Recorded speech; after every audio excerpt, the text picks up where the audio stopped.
Bienvenue à votre clic info de la semaine du 14 septembre 2023.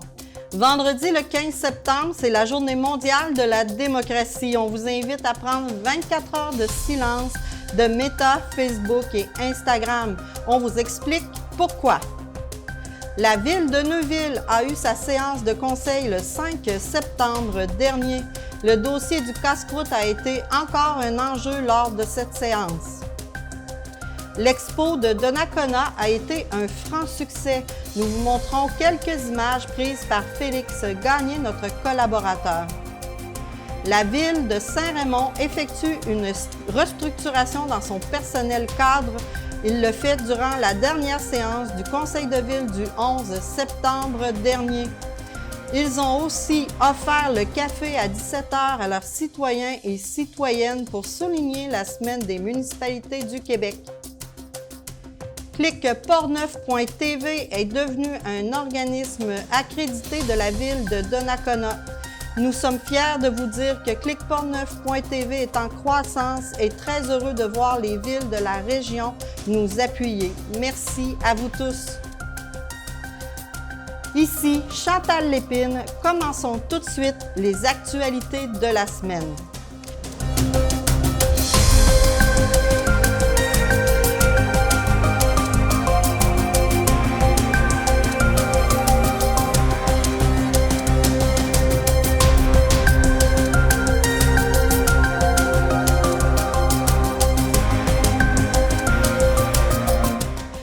La Fédération professionnelle des journalistes du Québec, soit la FPJQ dont je fais partie, invite le public à se montrer solidaire des médias d'information ainsi que de ses nombreux journalistes de partout au pays. Pendant 24 heures, ce vendredi 15 septembre, nous demandons aux gens d'être silencieux sur les plateformes Meta, Facebook et Instagram. Nous ne publierons rien et nous demandons à nos auditeurs et auditrices de ne rien publier sur Meta, Facebook et Instagram. C'est aussi de ne pas aller voir ce qui se passe pendant 24 heures. C'est un moyen de pression qui est pan-canadien du fait que Meta a bloqué les informations des médias canadiens sur leur plateforme. Nous voulons donc envoyer un message à Meta, soit Facebook, Instagram, que nous n'acceptons pas ce chantage.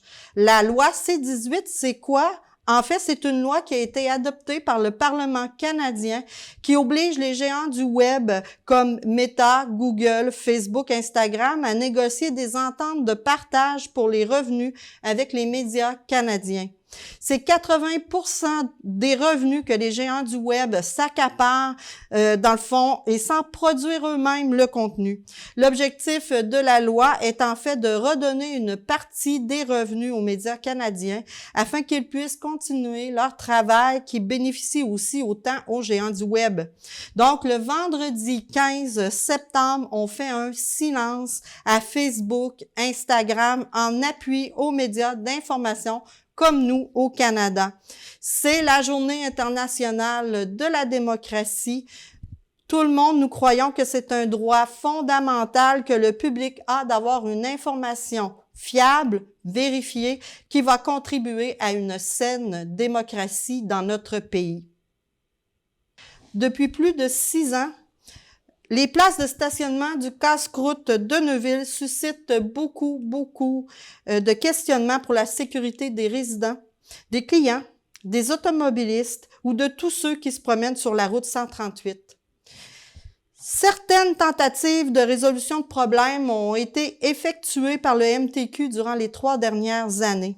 Le nœud du litige, en fait, est le manque de place de stationnement du commerce sur la route 138, ce qui force les clients à se stationner sur l'accotement, ce qui est illégal, et voire même de se stationner devant certains terrains ou entrées de résidents.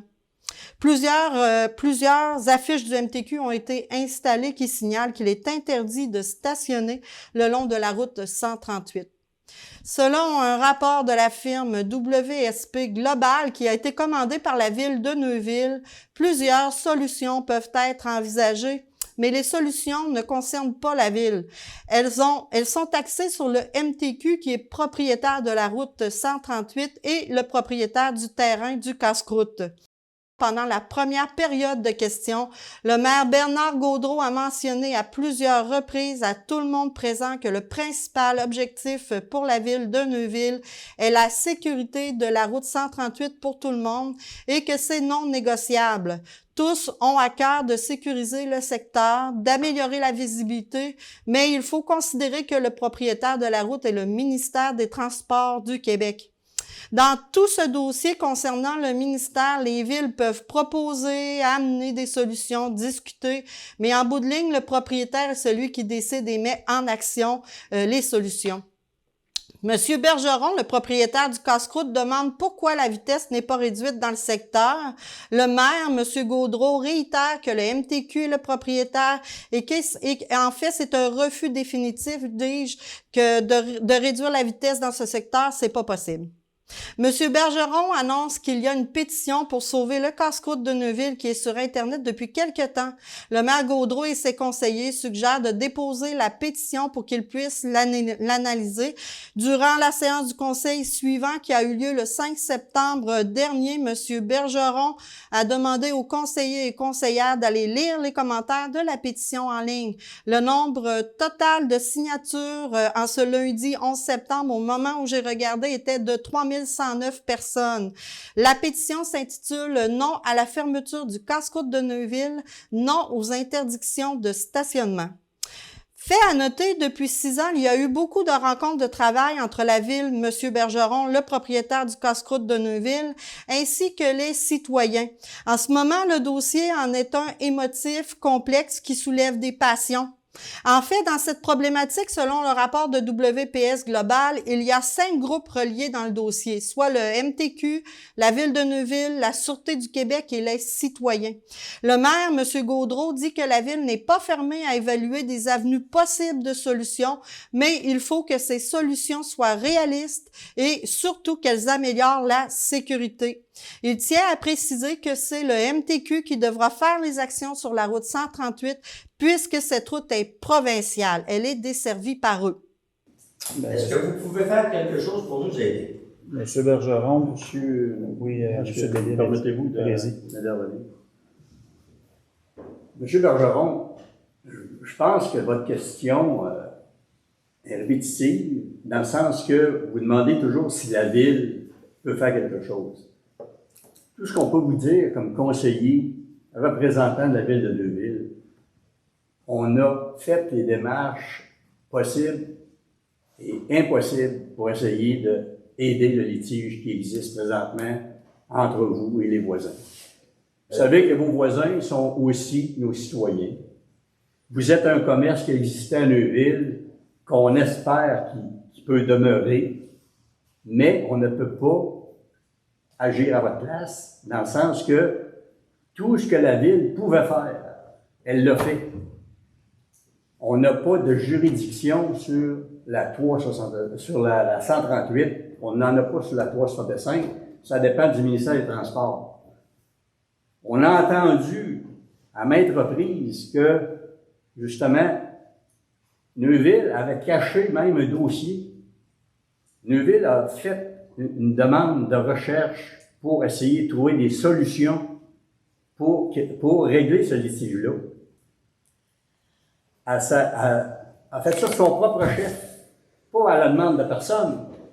On a essayé de trouver des solutions, des pistes de solutions pour être capable de régler ce fichu de problème-là qui existe depuis déjà 3 ans. 6 ans. 6 ans, en tout cas, peu importe. Mais je pense qu'il faut comprendre une chose. On a été à la limite de ce qu'on était capable de faire pour aider les parties en cause, les citoyens et vous, le commerce, le propriétaire du commerce. Sécurité. Oui. Et la ville, je suis d'accord, mais permettez-moi. Puis après, on va arrêter parce que cette discussion-là, M. Bergeron, ça fait 6 ans qu'on la tient là. On en a parlé il y a 2 semaines. Oui, on va arrêter. Parce qu'à un moment donné, M. Bergeron, là, je pense que il y a quand même une responsabilisation qui doit être faite par l'ensemble des parties. Ça vous inclut également. C'est bien beau de dire que c'est la faute du voisin, que c'est la faute du MTQ, c'est la faute de la ville, c'est la faute de la MRC, c'est la faute de la Sûreté du Québec. Vous, comme entrepreneur, comme commerçant, vous faites quoi pour atténuer les tensions du secteur? pour vous assurer là, du respect des voisins qui sont en avant, du voisin qui sont à côté. Puis, on n'est pas contre l'opération du casse-croûte, au contraire. Là. On pense qu'un casse-croûte peut véritablement s'opérer, puis vous le faites bien. Je pense qu'on ne veut pas remettre en question. Sauf que il y a une situation, je dirais peut-être anxiogène, qui fait en sorte que il y a des frustrations qui s'alimentent perpétuellement. Puis comment qu'on fait pour tous et chacun, là, pour essayer de prendre un pas de recul pour que ça cesse? Parce que c'est pas plus le fun pour vous, pour nous, pour les agents de la Sûreté du Québec, pour l'MTQ, puis les voisins. Maintenant, l'expo de Donnacona a été un franc succès. Les gens ont pu assister à des spectacles gratuits sur la scène des Jardins comme celui de Garou, Claude Dubois. C'est une panoplie d'exposants qui ont pu présenter leurs produits, informer, rencontrer les gens lors de toute la fin de semaine. Cette expo est pour tous l'occasion de terminer l'été et d'entamer l'automne de façon festive. Lors de la séance de conseil de ville de Saint-Raymond le 11 septembre, le maire Claude Duplein a annoncé avec ses membres, les élus en fait du conseil, une grande restructuration dans son personnel cadre. Alors, suite à des rencontres individuelles de tous les employés, le comité a été formé afin d'améliorer l'ensemble des services offerts aux citoyens et citoyennes. C'est donc Madame Chantal Plamondon, qui a 25 ans de service dans la ville, qui devient la nouvelle directrice générale. Son directeur général adjoint et aussi directeur des finances est Monsieur Nicolas Pépin. Vicky Moras prend le poste de directrice des services du greffe et de la cour municipale, donc elle devient greffière. Célia Solinas devient urbaniste. Sabrina Trudel, à titre de conseillère à la direction générale et responsable des services des permis et requêtes. François Cloutier, conseiller senior à la gestion des actifs, SST et aux projets spéciaux.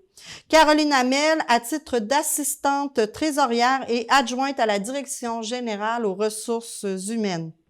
Le maire Claude Duplein a tenu à préciser que c'est le mouvement à l'interne qui ne coûte rien à la ville. Durant le conseil du 11 septembre dernier, nous avons pu assister aussi, voir un autre rouage des règles d'une ville en ce qui concerne le plan d'aménagement qu'elle doit soumettre à la MRC de Portneuf. Le maire, les élus ainsi que les membres de la direction de la ville ont mis en place un contrôle intérimaire sur des terrains dans la grande ligne. Ce contrôle intérimaire est en fait une interdiction temporaire d'émettre des permis dans la zone choisie. Madame Solinas, qui est urbaniste, explique que le contrôle intérimaire est temporaire et va permettre à tous de réfléchir sur le plan d'aménagement de l'entrée de la ville à long terme. Ils veulent en fait prendre le temps de réfléchir à ce qui pourra, oui ou non, apparaître sur les terrains qui sont à l'entrée de la ville pour plusieurs personnes. Nous sommes fiers de vous annoncer que notre vice-président, M. Éric Franqueur, est allé recevoir notre certificat de reconnaissance de la ville de Donnacona pour clicportneuf.tv. Nous sommes fiers de cette accréditation et de la confiance que vous nous apportez. Merci à toutes les villes qui nous appuient. Des affiches ont été mises dans certaines rues et avenues résidentielles de la ville de Saint-Raymond. C'est la première étape d'une campagne de sensibilisation à la sécurité routière dans certains secteurs. Le tout est pour inciter les automobilistes à ralentir leur vitesse et aussi augmenter le sentiment de sécurité pour les résidents dans leur milieu de vie. La ville a ciblé des endroits sur son territoire, comme les endroits où il y a la vitesse de 40 km/h ou celle de 50 km/h.